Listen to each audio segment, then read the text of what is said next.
વેરાવળ શહેરમાં બનાવટી ભેળસેળયુક્ત ઘીનો જથ્થો પકડી પાડતી એસઓજી ગીર સોમનાથ નિલેશ ચાચડિયા સાહેબ, પોલીસ મહાનિરીક્ષક તેમજ જૂનાગઢ વિભાગનાઓ તથા જયદીપસિંહ જાડેજા તથા પોલીસ અધિક્ષક ગીર સોમનાથનાઓ દ્વારા જિલ્લામાં લોકોના આરોગ્ય અને ખાદ્ય પદાર્થ સાથે છેડા કરી આરોગ્યને ખૂબ જ ગંભીર પ્રકારે નુકસાન કરતા વિક્રેતા દુકાનદારોને શોધી કાઢી તેમના વિરુદ્ધ કડકમાં કડક કાર્યવાહી કરવા સૂચના આપેલ હોય તે અનુસાર NA વાઘેલા તેમજ ઇન્ચાર્જ પોલીસ ઇન્સ્પેક્ટર એસઓજી તેમજ ગીર સોમનાથ તથા એસઓજી સ્ટાફના દેવદાનભાઈ તેમજ મેરામણભાઈ શામળા, ભૂપતગીરી મેઘનાથી ASI તથા વિપુલભાઈ તેમજ પોલીસ હેડ કોન્સ્ટેબલ તથા કૈલાસભાઈ બારડે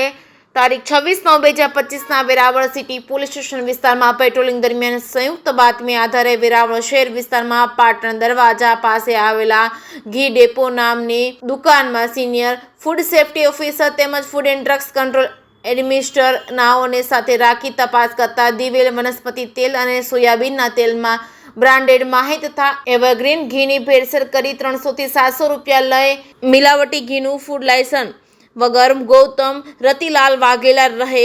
વેરાવળ 80 ફૂટ રોડ આઝાદ સોસાયટી વાળો વેચાણ કરતો મળી આવ્યો હોય, જેની જરૂરી નમૂનાઓ લઈ દુકાન માલિક વિરુદ્ધ બનાવટી ભેળસેળયુક્ત ઘી અંગે કાયદેસરની કાર્યવાહી હાથ ધરવામાં આવી છે. જે કે સિંહ ગુજરાતી સાથે મહેશ વાજા, સોમનાથ.